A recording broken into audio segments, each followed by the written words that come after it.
Hello and what is going on, lovely people of the internet? It is Hoop Money here with another video for you guys today. Today we are going to be discussing Clover Health, ticker symbol CLOV. Guys, this stock is rumored to be a potential short squeeze with up to 140% in short interest. And guys, I have crunched these numbers and I found out exactly what is going on with this stock. So we're going to be getting into that. So make sure you stick around to the end of the video because I've got some really important information for you guys, because a lot of people might be placing big bets on Clover, but we will see if there's actually going to be a short squeeze or not. So without further ado, let's get right into the video. Alright, so as you can see here, we are on Robinhood and we're taking a look at Clover Health investments. As you can see, there was a huge jump on Friday, April 16th, and it went up over 20%. We're going to take a look right here. 20% on the day, 7.82% after hours. This stock looks like it's going to short squeeze, but we have to crunch the numbers, guys. We can't just look at this chart and think that, oh, just because someone on Reddit said 140% short interest means that this thing is going to squeeze. Guys, we're going to take a look at this tweet right here. As you can see, S3 Partners used FactSet to supply float data for our algorithms. FactSet's Clover float is at 26.26 million shares and categorizes the CEO's 83.6 million shares as non-tradable and not part of the float. S3 shares shorted is 39.11 million, resulting in a short interest percentage of float of 148.94%. Now, this number may seem ridiculously high. After seeing GameStop being shorted over 100% of the float, you might be thinking, oh, this is going to definitely be a short squeeze. What am I thinking? Like, we have to get on this.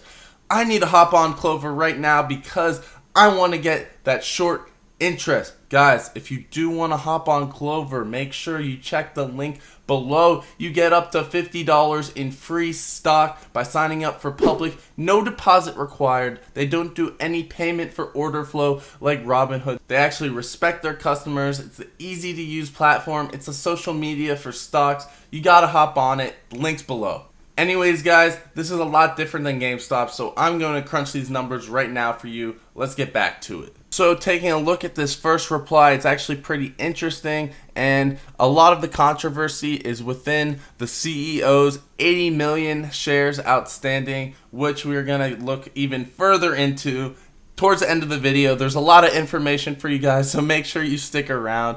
So the first thing he highlighted here, and this is from, I believe, one of the SEC filings, is that they're Class B common stock. So the management was issued units, which is basically one share of common stock and one third of a warrant, and that is convertible. And it is not part of Class A common stock, which is basically the shares outstanding on the float. So if you guys don't know, the float is basically the shares outstanding to be traded. So the CEO's stock is not outstanding to be traded. So they basically took this number, which is right here, the 107 million short float, subtracted the CEO's 80 million, and that made Clover's short interest look a lot higher than it was because they did that big subtraction of the CEO's shares. And in order for the CEO's shares to actually become Class A common stock, it has to exceed $30 for 90 consecutive calendar days. So Clover Health right here has to go up about 200% in order for the CEO's stocks to become converted into Class A common stocks, and has to be there for over 90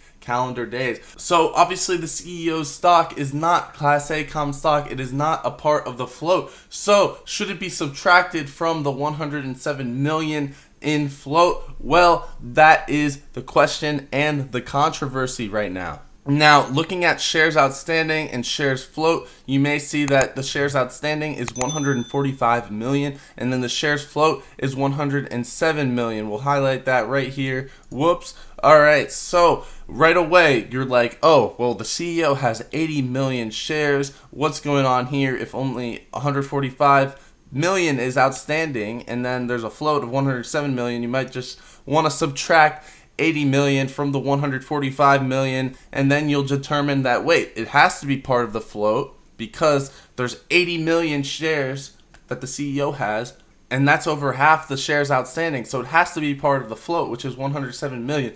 Guys, the CEO's shares are not part of the shares outstanding in general. Guys, it has to wait until here where you see it's $30 for 90 days for this to even be part of the shares outstanding. And I'll show you this as we move over to Yahoo Finance. You can see the implied shares outstanding is actually 406 million, and then the float is 107 million. You can see right here that implied shares outstanding of common equity, assuming the conversion of all convertible subsidiary equity. So the CEO's shares are not part of this 145 million shares outstanding. It's actually part of the implied shares outstanding, which is over 106 million shares outstanding. So that is what makes the difference here, because it basically shows that the CEO's stock is not part of the float. So when you see this tweet right here where it says S3 Partners has a float of 26 million, that is a bit misleading,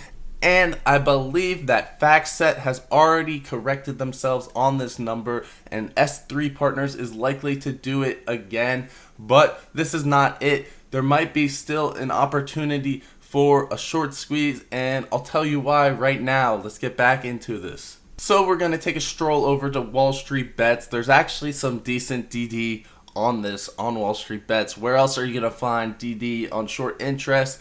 Obviously, it's going to be on Wall Street Bets. So with everyone basically saying that, no, the CEO's stock is not part of Class A float stock. It is actually part of the total shares outstanding, the implied shares outstanding. They jump to the assumption that there's only a 36% short float.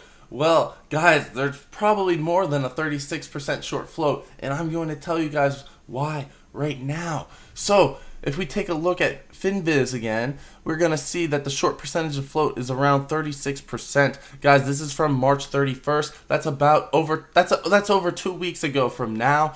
And if you can see in this Clover DD, taking the Fintel screenshot right here, we're going to open this in a new tab to get a closer look. As you can see on April 16th, which is last Friday, you can see 89 million in short volume. Guys, that means so many people shorted it when the stock jumped around 20% on Friday. It jumped up like crazy, and therefore a bunch of people shorted it. It saw its highest short interest in all of April, with April 8th being the second highest date, which is also after March 31st, which this number 36% was actually calculated. So guys, with all of this short interest and short volume, obviously the short float is much higher than it would have been on March 31st. And as you can see here on FinViz, I have made a short float tracker, which is basically under the screener tab. You just apply a few filters and settings. I'm not going to get into that right now, but as you can see, Clover is heavily shorted, more than AMC, more than GME. I don't even see GME on this list anymore, more than Nano Dimension, more than Senseonics, guys. And it says that it is 35% short float. It obviously has the most volume here, and as we previously looked at, it is most likely much higher than a 35% short float, just because of all the volume in April that is not being taken into account.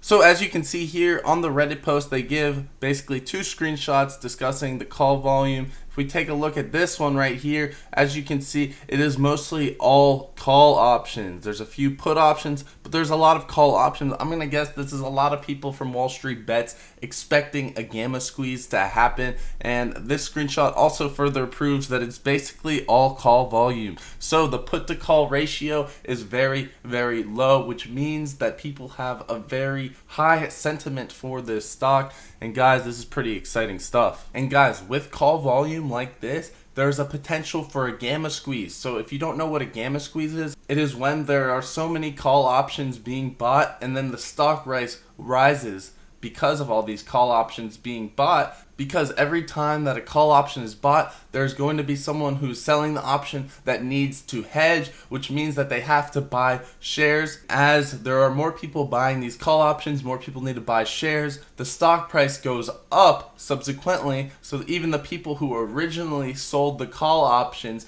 they have to keep hedging their bet, which is based to make them delta neutral. So basically gamma is a derivative of delta, and delta is basically how much the options price increases with $1 raise in the stock. So if there's a delta of 0.41, that means you have to own 41 shares in order to be delta neutral, but delta keeps consistently changing, so there's gamma as well. So if your gamma is 0.05, if the stock price goes up $1, that means your delta will go up to 0.46, 0.41 plus 0.05.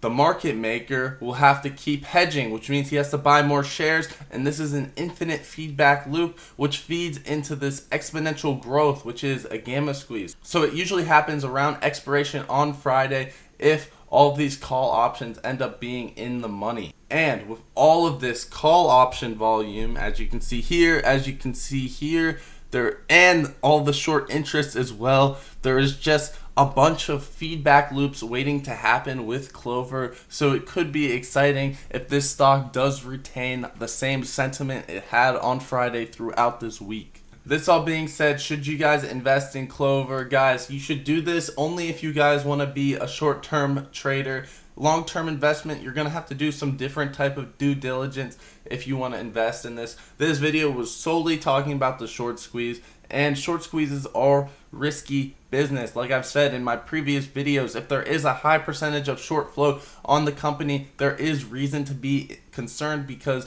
people who are shorting know something about the stock. There is something fundamentally wrong with the stock, which is why they're probably short selling. There was a Hindenburg short interest report. We're not going to get into that right now. So you should only be investing in this if you really think there will be a short squeeze. If not, then do not invest in it. Do some other due diligence and see if you guys want to be a long-term investor in this stock. Maybe I'll make a video on that. Just let me know, comments down below. If you guys enjoyed this video, make sure you subscribe to the channel, turn on post notifications, do all that good stuff. We make videos like this almost every single day. We have lots of fun here on this channel, so make sure you join the community. Leave a like on the video. It's the #1 thing you can do for someone like me. Help spread this video to other people on the internet. Guys, that's gonna be it for today. Peace.